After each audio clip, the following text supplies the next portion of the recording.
morning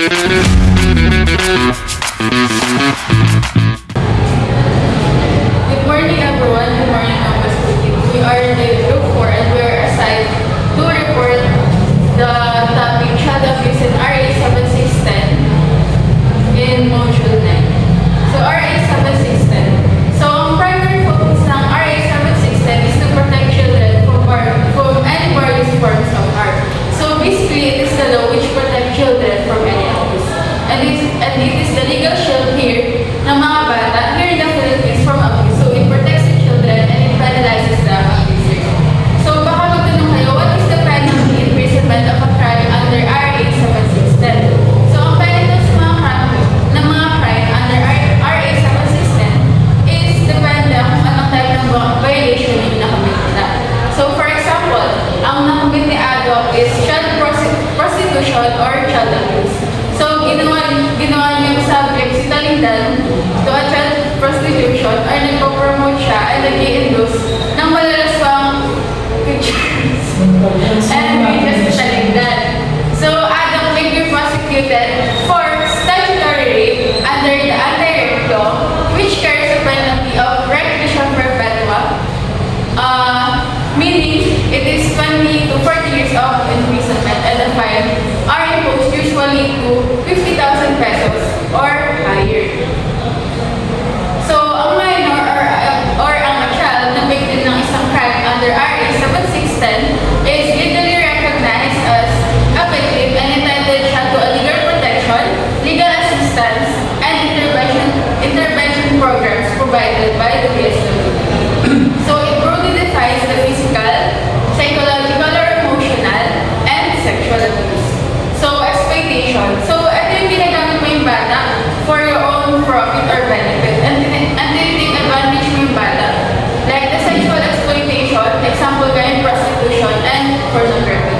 So, for example, if a child is exploited in prostitution, he or she is treated as a victim of a crime under RA 769 or child abuse and exploitation and not as a juvenile delinquent.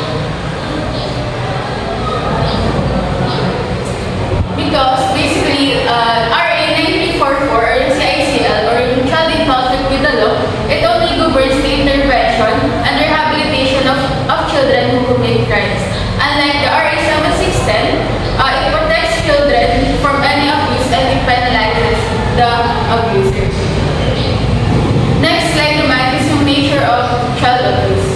So in general, it is the maltreatment of a child below 18 years old or over 18 naman if he or she is unable to fully take care or protect themselves. So it broadly defines the physical. Ito yung pananakit, like pagpupupog, ganyan, and nagkakaroon siya ng physical harm sa bata. Second naman is yung psychological or emotional. Ito yung verbal abuse. Ito yung humiliation na nagkakos ng emotional harm sa bata like depression and anxiety. Next naman is yung sexual. Like, dito nagkakaroon ng sexual intercourse between grown-up and a child. I'm Sardino from 3G for physical abuse. Physical abuse is related to physical force and injury. The injury to a child is the characteristic distinguished generalism. Some studies limit to who have received injury caused with the accident. It describes the indicator of physical abuse as burn, fracture, human bite, marks, wound, abdominal, and etc. Ang child abuse, ito daw po yung bata ma'am ng injury ma'am tulad po na niya po yung bata and mag-iiwan kilat po yung bata ng lumag. Then, figure or an act that intentionally lead to threaten or injury to another. This activity or behavior can someone who is grow up in less to be busy. Mga bata daw po ma'am, mga nagiging symptoms po ma'am, once po nakaranas po sila ng child abuse ma'am. Nagkakaroon po sila ma'am, example po ma'am is nagbabago yung behavior nila sa school ma'am. Takot po sila sa mga matatanda.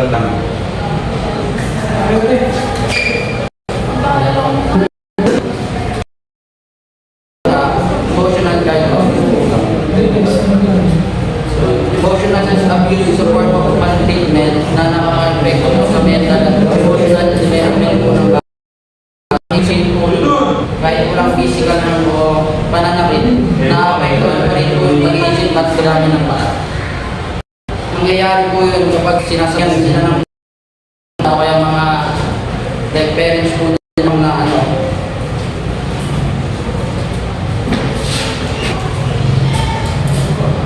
Na mga wala pong kwenta po man, tapos yung gano'n lang. Which doesn't seem visible like physical abuse, pero mas malalim po yun sa may kasi psychological po siya ma'am.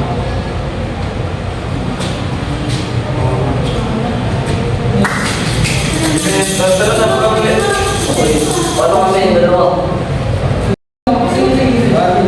Good afternoon, ma'am. Ako po si John Patricado.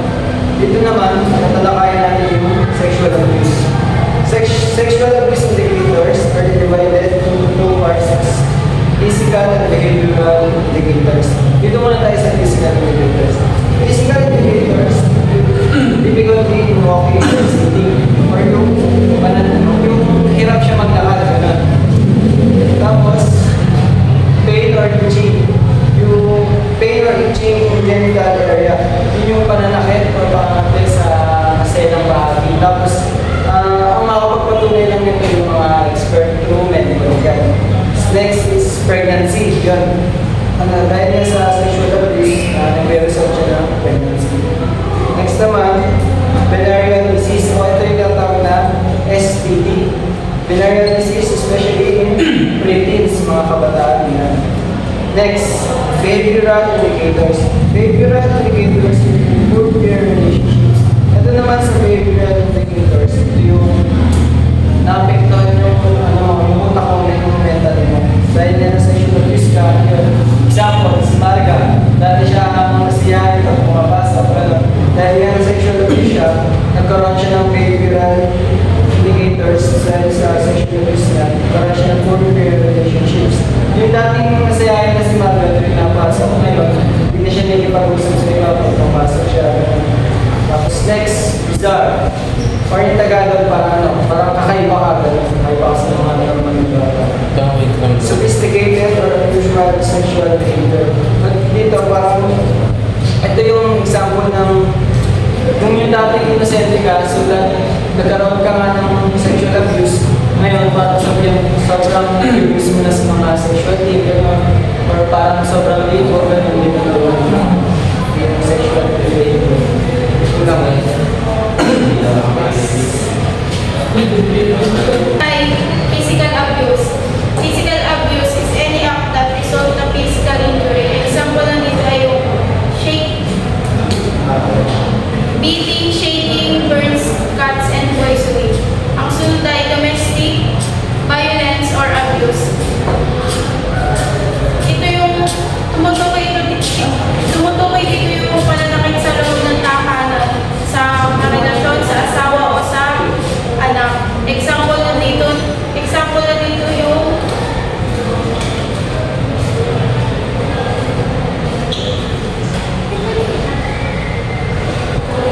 asawa, sa anak o sa relatives. Pasok sa domestic violence or abuse, yung physical abuse, sexual abuse, psychological or mental abuse, at financial abuse.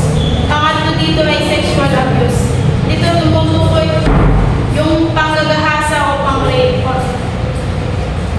Pang-apat ay psychological or emotional abuse. Ito yung both sa mental na tumutukoy sa libawa.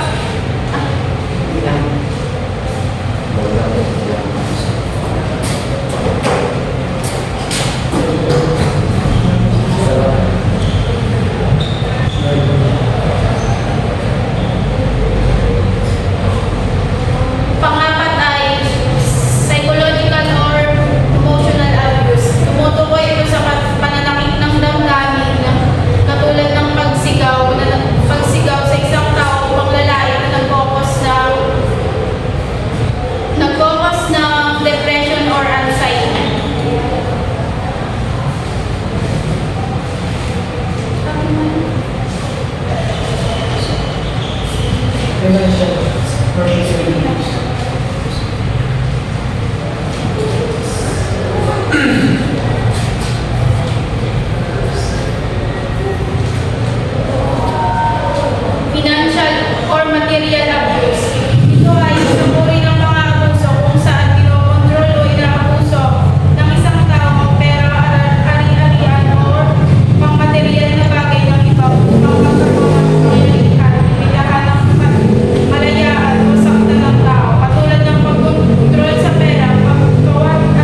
kabilang dito ang pagsasamantala sa mga tao para sa personal o komersyal na pakinabang.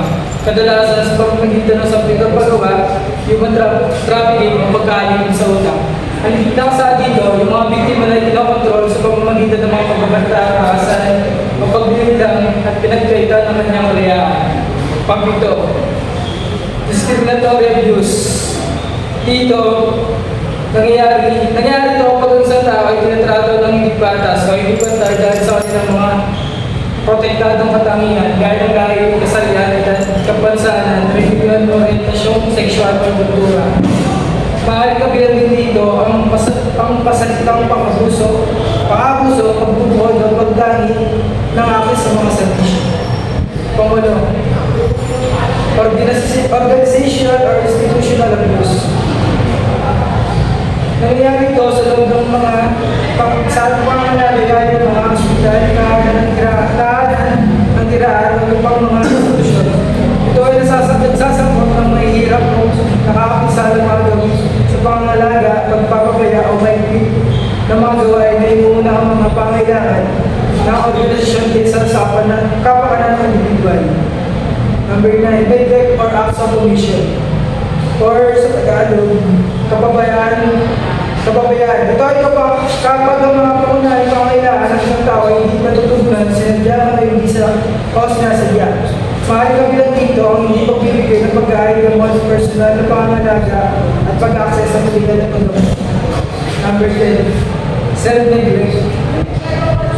Nangyayari dito kapag nabigo ang isang tao na pangalagaan ng kanyang sarili na umatong sa pinsala o panganib ng pinsala.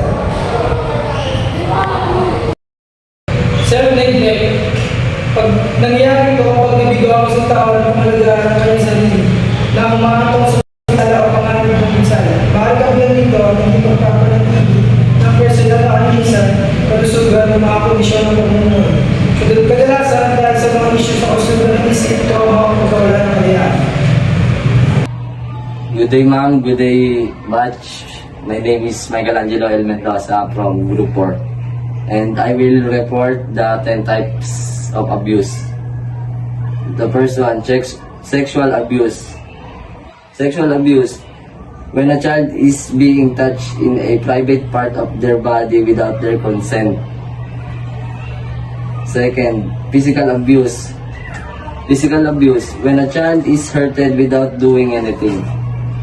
Third, verbal abuse. Verbal abuse when a child hurts with harsh words until the child is deeply hurt. Fourth, discriminatory abuse. When a child is discriminated because of his or her gender identity or sexual orientation. Fifth, emotional abuse.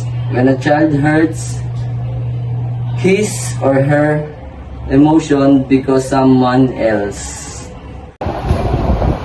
May mga mental illness. Ten types of abuse. Persons. Others mentioned children that forced to working, hazardous, and demanding of vision, either among up to 2 years of violence. Ito po mga pumapasok na. Child labor, pinipilit ko na baka ng mga tao. Second, organizational abuse, forcing children to serve persons individuals or participate in activity to what to do. Dito ko sa kultura. Wala kang sarili yung desisyon ng mga wala kong desisyon ng magulang niya. Kaya naman yung masusunod. Sa pag-aaral ng mga sinabi ko ng magulang nila, hindi na yung baka uli na yung baka negative of conversation, child negative or conversation, the period to provide this necessities as negative emotional regulation.